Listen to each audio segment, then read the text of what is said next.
Hey, welcome. This may be my first YouTube post. I'm working on an Argo, trying to replace bearings and chains and whatnot. So thought it might be of value to some people. I'll just give you a quick look at what I'm doing here. So this is an Argo 8x8 Huntmaster 950. It's a 2022, and in the midst of doing chains and bearings on one side only. So need to one bearing was replaced after I bought it. I bought it used, and this front wheel here had a lot of slop in it, and the dealer replaced it for me. So I'm in the process here of replacing the 3 bearings along the same side.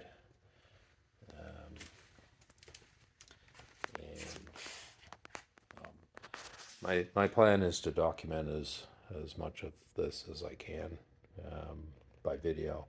Got a lot of photographs that maybe I can paste in there.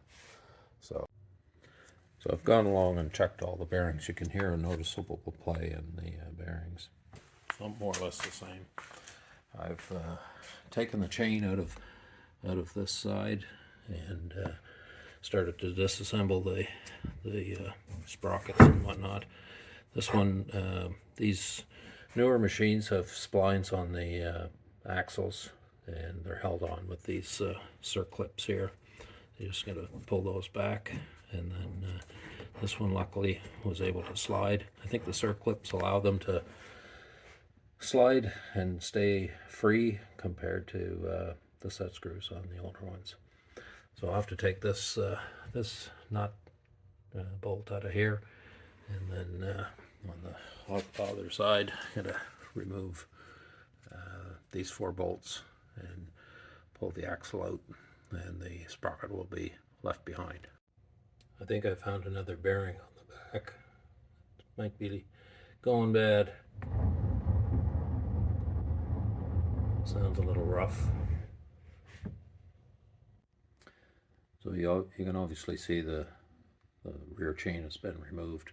The next area is to do the same here. Take the chain off, pull the axle, and then because I have to do this, I got to remove the chain tensioner and the double chain going forward to the main drive unit. You can see here where I marked in white the link, and on the other side you can see there. I think I'll paint those bright orange or silver or something, maybe white, once I get the thing apart. First step is to release the spring on the chain tensioners. Got that done. Next step is to pull this pin that holds the shaft in, and then that comes out relatively easy. So I got the clip off with relative ease, and then this should slide right out.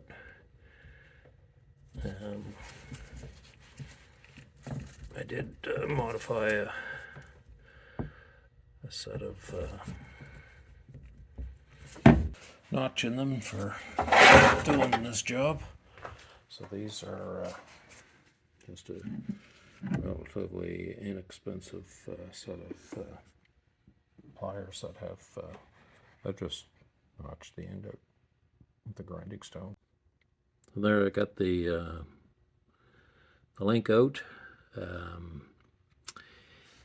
And what surprised me with this is that in order to get that chain out from underneath the sprocket, you need to turn the sprocket so you can wind it through. So I'll start at the back here, and I should be able to wind this chain back and just get it.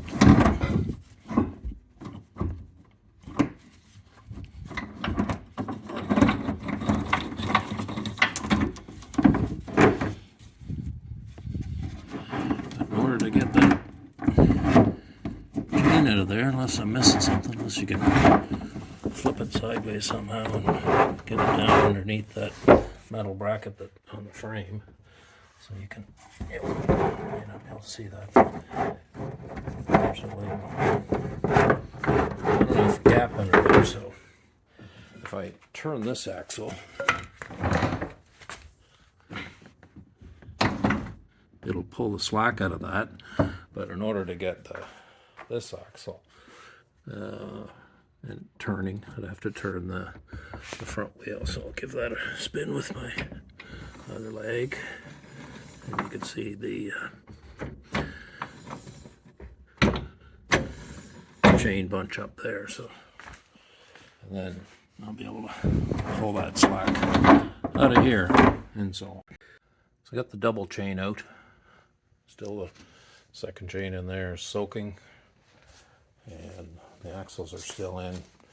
Got to remove the bolt and the two sprockets on the third axle, and similar here, the bolt and two sprockets on the second axle. The front axle is still intact. Some parts there. It pulled out fairly easy,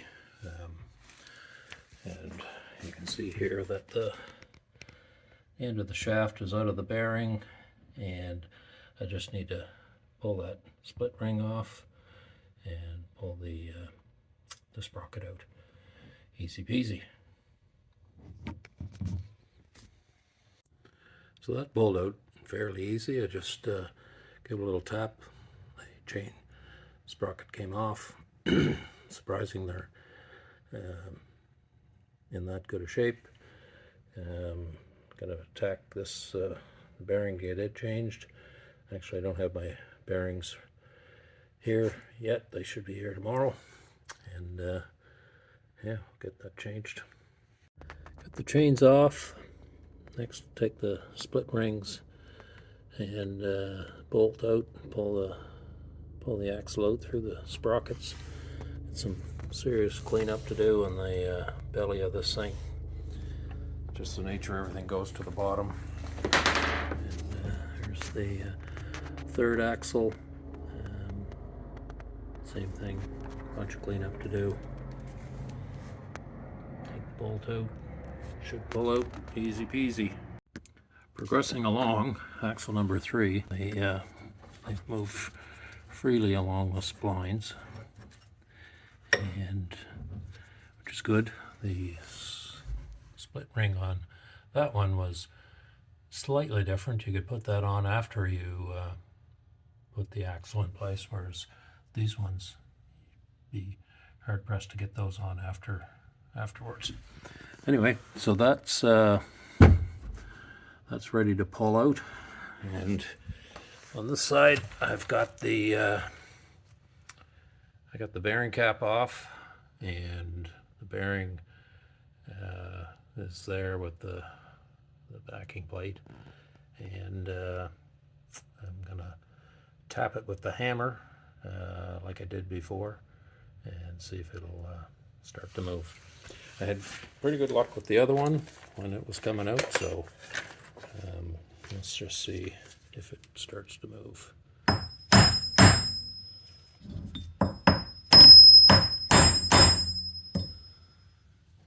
Good light on that.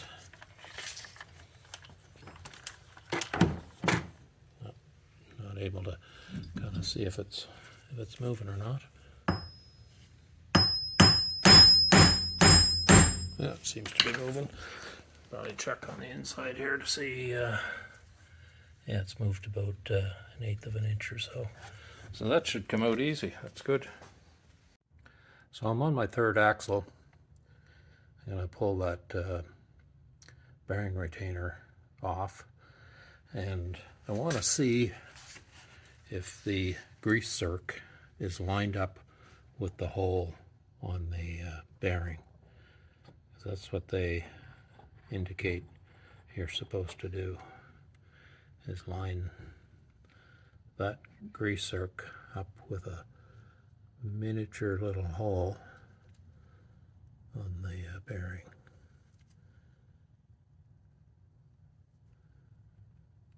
right off the bat, I don't really see it.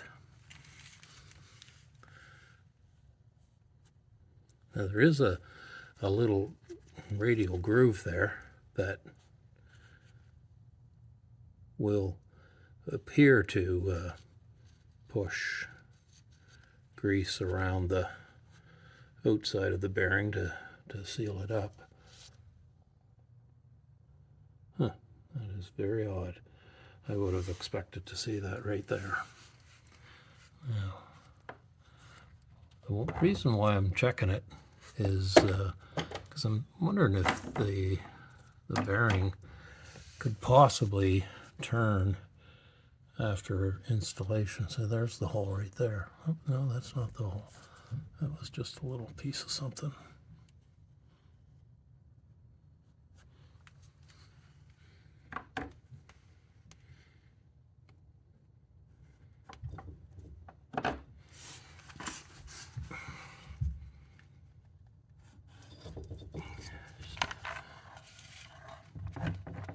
And that appears like the hole right there. Right there. So that wasn't lined up with the cap at all. Based on the position of that should be top dead center. And the reason why I was checking that, because every once in a while,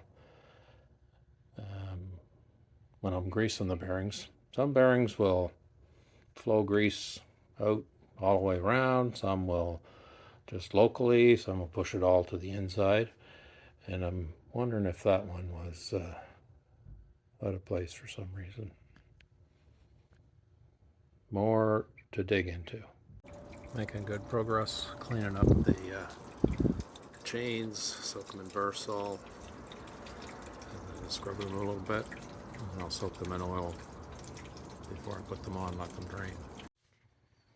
So I got everything disassembled, got all the axles out, all the chains out, everything.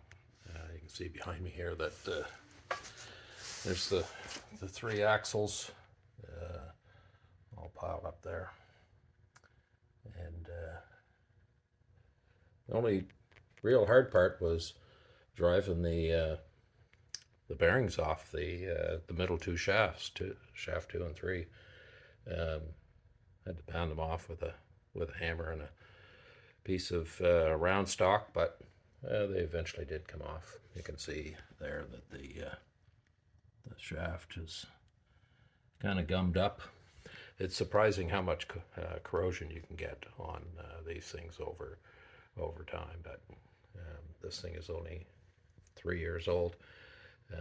I've had it for the last year. I think it sat for a long time. I think it had been used in the water and not greased, and if you look at the bearings, you know, they're pretty well corroded, and I would dare say that if you took them apart, you'd find the races to be fairly corroded, which was indicative of when I greased the bearings. Sometimes you could see water squirting out, and it would be rusty and brown and looked like it had been rolling around in the rust. So anyway, just a quick update partway along here.